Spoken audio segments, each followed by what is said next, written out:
Hello student, एक बार फिर से आपका स्वागत है आपका वीडियो स्मार्ट स्टडी क्लासेस में। हाँ, तो हमारी इंटरमीडिएट की इंग्लिश की क्लास चल रही थी और जिसमें चल रहा था आपका अनसॉल्व पेपर। क्या चला था? Unsolved paper.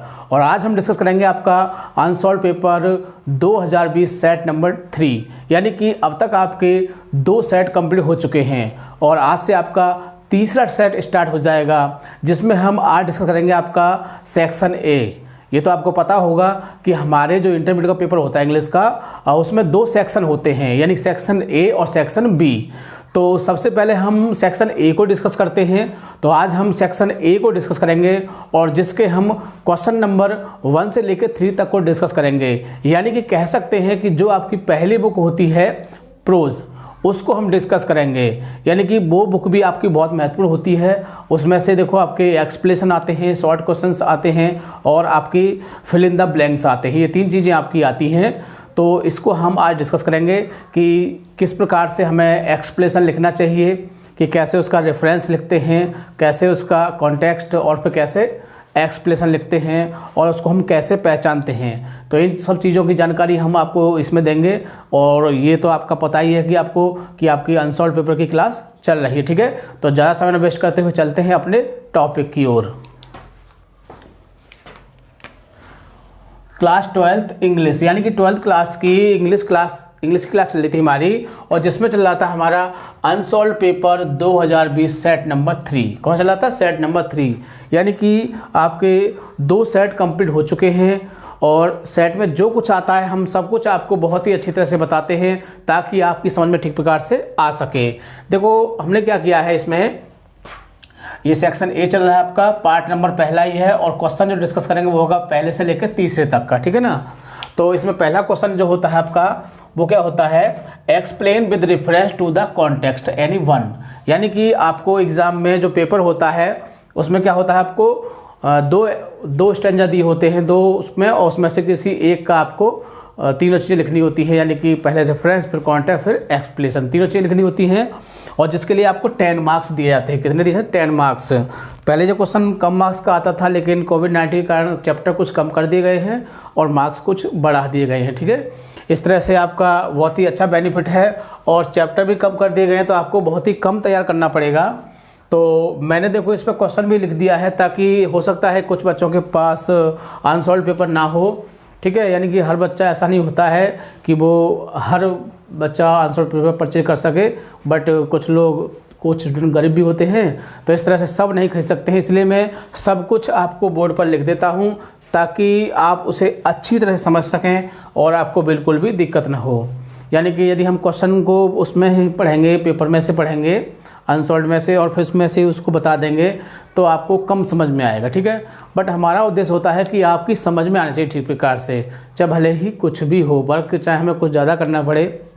सपोज देन जैसे कि हम यहाँ पहले लिख देते हैं, तो इससे ये भी बेनिफिट होता है कि वीडियो जो होगा वो ज़्यादा लंबा नहीं जाएगा, क्योंकि एट ए टाइम लिखेंगे और फिर समझाएंगे आपको तो वीडियो काफ़ी लंबा हो जाएगा, जिसके लिए आपको बहुत डाटा बेस करना पड़ेगा। इसलिए हम चाहते हैं कि आपका भी बेनिफिट हो। ठीक है ना। इस तरह से तो हमने जो भी चीज़ें हैं इस पर लिख दी हैं।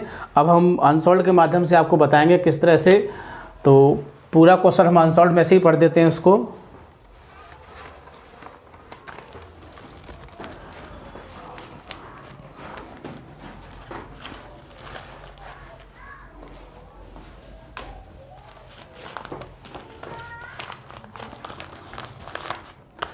तो ये आपका सेट नंबर 3 है इंटरमीडिएट का इंग्लिश 2020 और ये इसका है 316 ZB और ये 100 मार्क्स का होता है। ये तो आपको पता ही होगा इसका।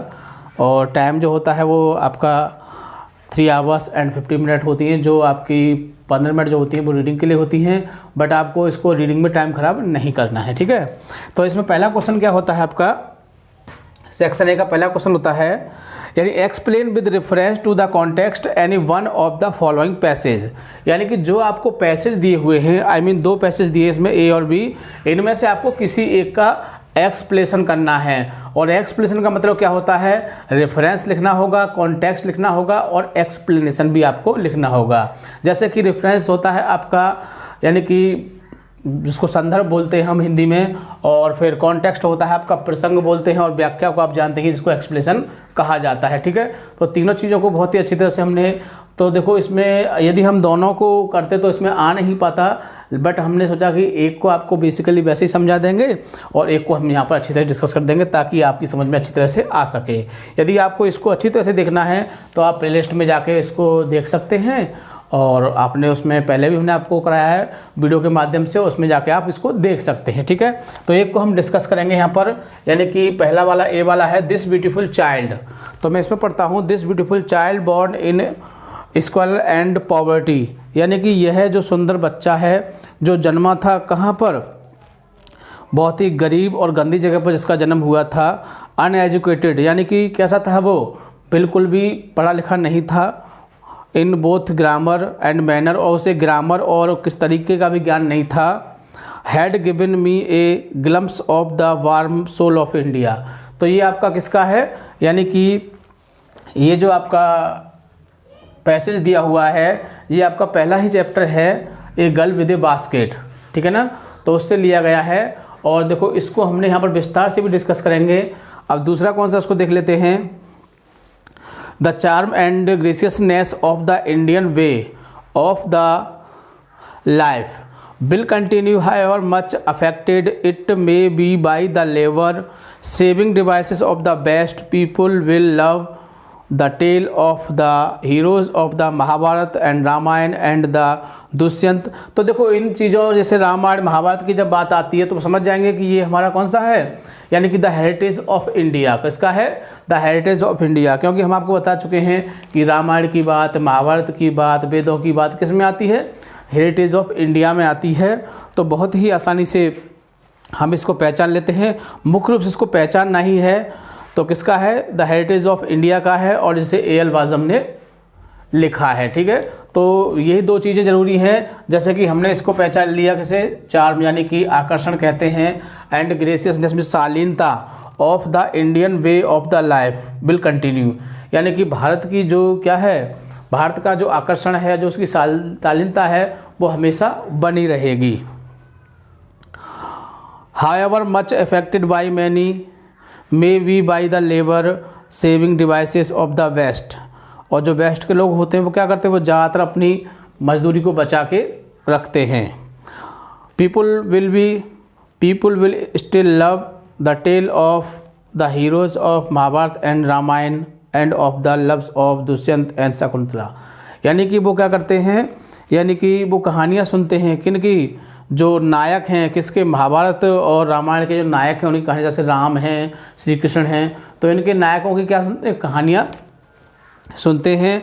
और किसके प्रेम की, and of the love of Dushyant and Shakuntala, Shakuntala और दुष्यंत के प्रेम की कहानियाँ भी सुनते हैं, प्रशंसा को सुनते हैं।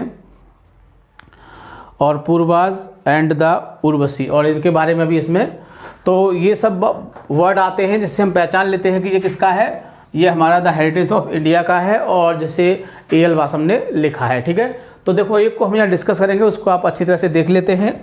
तो जो फर्स्ट वाला ए वाला है तो उसका रेफरेंस है, देख लेते हैं। तो these lines have been taken from the lesson, यानी कि ये पंक्तियाँ ली गई हैं, किससे ली गई हैं, a girl with a basket. कौन सा चैप्टर है, a girl with a basket ली गई हैं, written by William C Douglas, और जिसे किसने रचा था, विलियम सी डगलस ने लिखा था। तो ये पंक्तियाँ किससे ली गई हैं, a girl with a basket नामक पाठ से ली गई हैं, और जैसे विलियम सी डगलस ने लिखा है। अब कॉन्टेक्स्ट में क्या आता है, तो हम आपको बता चुके हैं कि हमें जो पैसेज दिया होता है उसको 2-3 बार से पढ़ेंगे तो हमें समझ में आ जाएगा इसमें किसके बारे में बताया गया है। तो एक चैप्टर की जो मुख्य बातें हैं वो आपके दिमाग में होनी चाहिए, और आप उन्हीं बातों को लिख दीजिए, आपका जो कॉन्टेक्स्ट है वो पूरा हो जाएगा। ठीक है, क्योंकि मेन बात क्या होती है कि आपको एग्जाम में एक ही लिखना होता है। ठीक है, तो देखो हेयर, यानी कि यहाँ पर द ऑथर वाज इम्प्रेस्ड, यानी कि लेखक बहुत ज़्यादा प्रभावित होता है with the little girl of 9, जो 9 साल की जो लड़की थी उससे बहुत ज़्यादा प्रभावित होता है।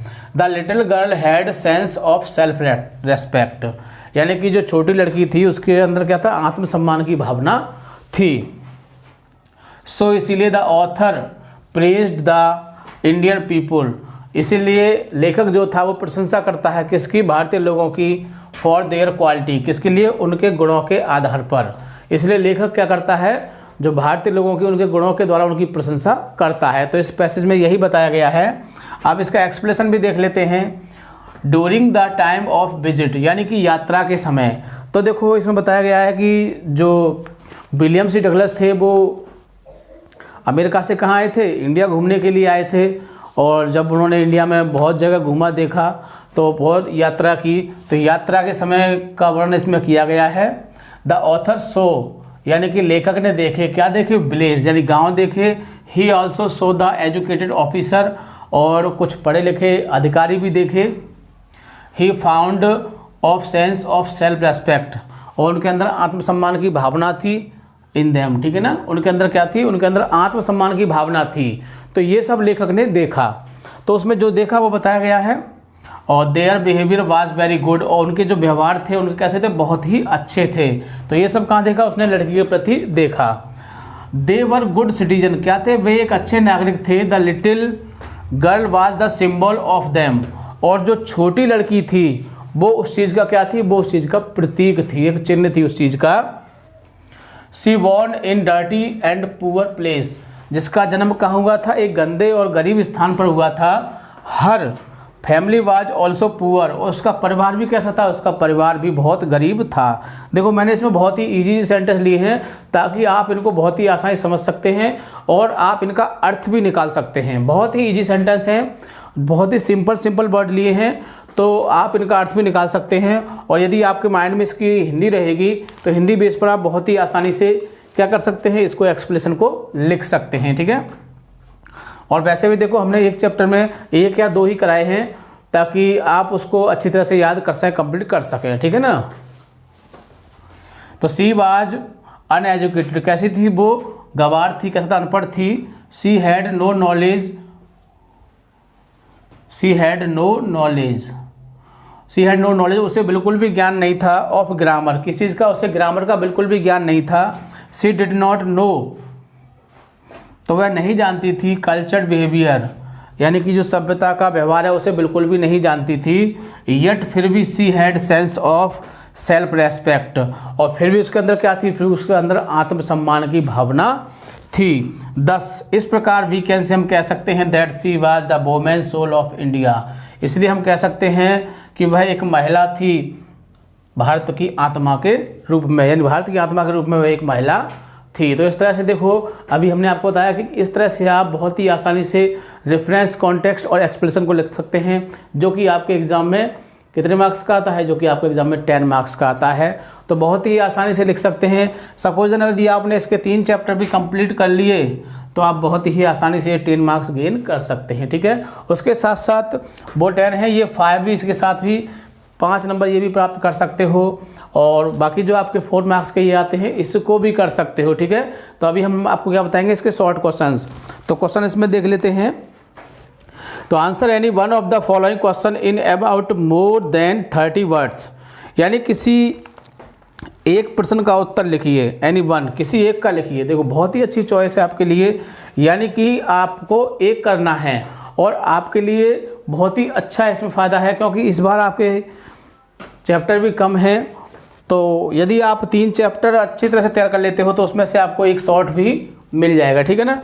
तो देखो कौन कौन से क्वेश्चन है, क्वेश्चन इसमें मैं रिवाइज करूँगा, आंसर मैंने इस पर लिख दिए हैं, ताकि यदि एट ए टाइम लिखते तो बहुत ज़्यादा दिक्कत होती और काफ़ी वीडियो लंबा हो जाता, ठीक है।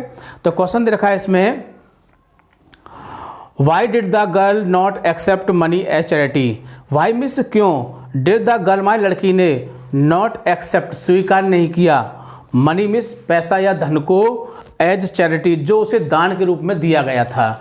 यानी कि हमने आपको इसकी समरी बताई थी कि लेखक ने पहले से ही बहुत सारे पंखे और वो खरीद लिए थे, सामान, टोकरियाँ खरीद लिए थे। अब जब उसने गरीब लड़की को देखा तो उसे उस पर दया आ गई। तो उसने सोचा कि यार ये गरीब लड़की है और इसके कपड़े फटे हुए हैं और इसकी कंडीशन से लग रहा है कि ये भूखे मरने की कगार पर है, तो ऐसा उसने फील किया। सो उसने उसको कुछ चेंज कुछ खुले पैसे उसकी टोकरी में रख दिए। बट लड़की को ऐसा फील हुआ कि मेरी इंसल्ट हुई है, और उसने क्या किया कि उसने लेखक को वो जो पैसे उसने चैरिटी के रूप में दिए थे, दान के रूप में दिए थे, उस लड़की ने बड़े सम्मान के साथ उसको पैसे वापस कर दिए। कहा कि हम गरीब हैं लेकिन भिखारी नहीं हैं और मैं अपनी टोकरी बेचना चाहती हूँ। उसने यही बात उससे कही तो लेखक को बड़ा अजीब महसूस हुआ कि लड़की की ऐसी कंडीशन है जो कि भूखे मरने कगार पर है और कपड़े फटे हुए हैं और फिर भी इसकी ये कंडीशन है। तो इस बात से उसके व्यवहार से लेखक बड़ा प्रभावित हुआ और उसने उसकी टोकरी खरीद ली थी, ठीक है ना। तो और उसने फिर जब वो अंत में जाके पंडित जवाहरलाल नेहरू से, तो उसने बताया कि भाई भारत के लोग तो बड़े स्वाभिमानी हैं, यानी कि परेशानी होते हुए भी किसी से सहायता नहीं ले सकते, आई मीन अदर कंट्री के पर्सन से, ठीक है ना। तो बहुत ही अच्छा क्वेश्चन है, हो सकता है कि फिर से रिवाइज हो जाए। तो इसका आंसर देख लेते हैं। The girl did not accept. देखो मैंने क्वेश्चन में ऐसे आंसर लिया है और मैं आपको बता देता हूँ कि ऐसे आंसर जो होते हैं बहुत ही अच्छे माने जाते हैं और एग्जामिनर जब पढ़ता है तो उसे बहुत ही अच्छा फील होता है। वो समझता है कि बच्चा वाकई में ही बुद्धिमान है और उसको सेंस है, तो मार्क्स अच्छे ही प्रोवाइड करता है, ठीक है। The girl did not accept money. लड़की ने पैसे को स्वीकार नहीं किया एज चैरिटी, जो दान के रूप में उसे दिया गया था। बिकॉज, क्योंकि the girl was not a bagger, क्योंकि लड़की भिखारिन नहीं थी। सी वाज वेरी पुअर, वह बहुत गरीब थी। She was the edge of starvation, वह भुखमरी के कगार पर थी। बट लेकिन she had great self respect, और उसके अंदर क्या था, बहुत ही आत्मसम्मान की भावना थी उसके अंदर।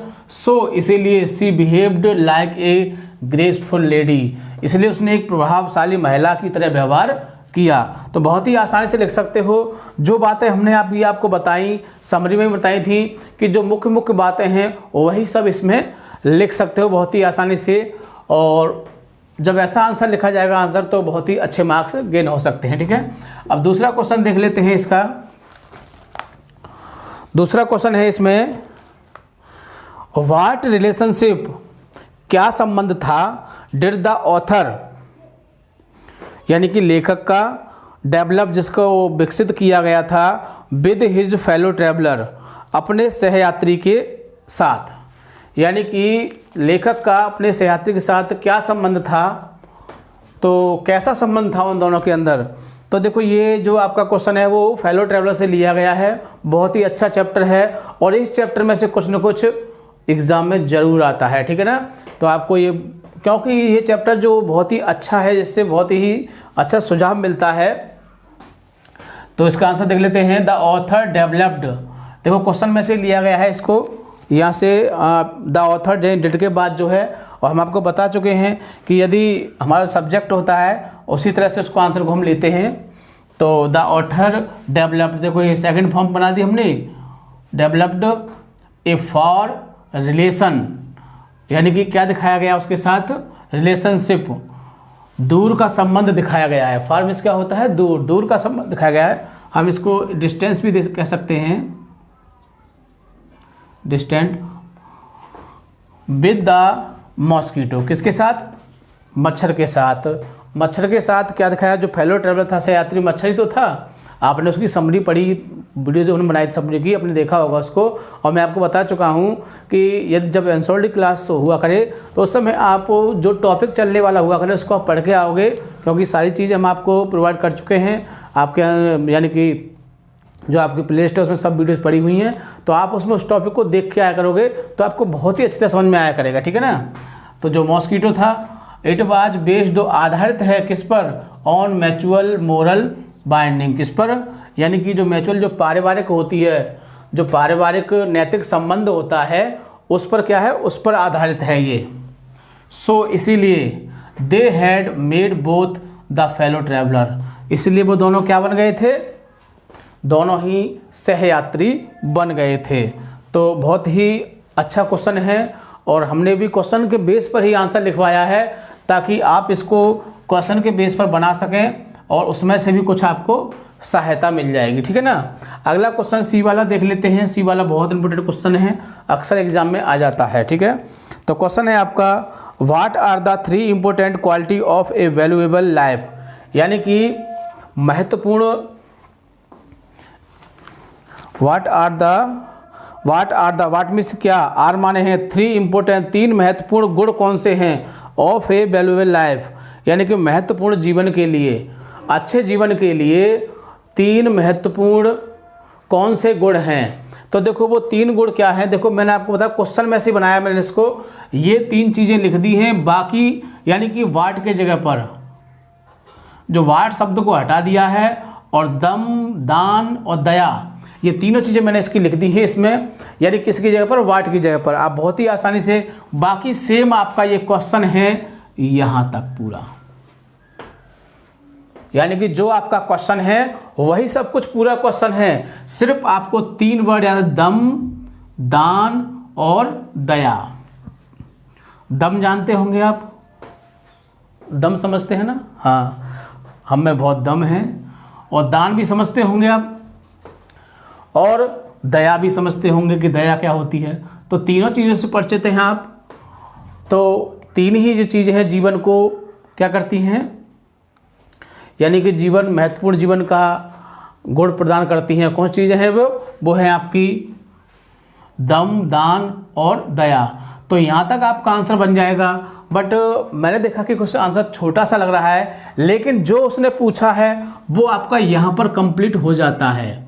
उसने उसमें यही पूछा है, क्या पूछा है कि what are the 3 important qualities of a valuable life, यानी कि एक मूल्यवान जीवन के 3 महत्वपूर्ण गुण कौन से हैं। तो देखो 3 महत्वपूर्ण गुण पूछे, मैंने ये आंसर यहाँ पर कंप्लीट कर दिया, लेकिन मुझे लगा कि ये आंसर थोड़ा छोटा सा लग रहा है, क्योंकि 5 मार्क्स का आंसर हो गया है, पहले से बढ़ गए, तो कुछ और बढ़ा दिया जाए। इसलिए मैंने तीनों को इनको डिफाइन कर दिया है कि दम क्या होता है, दया क्या होती है और दान क्या होता है। तो देख लेते हैं। दम इज सेल्फ कंट्रोल, यानी कि स्वयं में आत्मनियंत्रण बनाना। स्वयं में आत्मनियंत्रण बनाना क्या होता है, दम होता है। यानी कि जैसे कि सपोज देन मान लीजिए कि हमें अपने अंदर आत्मनियंत्रण रखना चाहिए, अपनी आत्मा को अपने अंदर रखना चाहिए। ऐसा होता है बहुत से, क्योंकि देखो हमारे तो 2 वो होती हैं कि मन और आत्मा। बहुत से लोग मन और आत्मा को सेम मानते हैं, लेकिन मैं नहीं मानता हूँ, क्योंकि मन हमेशा बुरे काम के लिए हमें आकर्षित करता है और कठिन काम से रोकता है। सपोज देन कोई रात में कहीं जाना पड़े, मन कहे छोड़ यार क्या करेगा जाके, लेकिन आत्मा कहेगी चल यार काम पूरा हो जाएगा, ठीक है ना। लेकिन कोई गलत काम होगा तो मन उसके लिए प्रेरित करेगा, चलो चलते हैं। तो और चोरी करने के लिए देखो मन कहेगा कर ले, फ़ायदा हो जाएगा, है ना। बट आत्मा कहेगी छोड़ इस काम को, पकड़ेगे तो बहुत मार पड़ेगी, ठीक है ना। तो इस तरह से देखो, तो क्या आदमी के अंदर दम होना चाहिए। फिर होता है दान। तो दान का मतलब क्या है आपका, दान ये हो गया,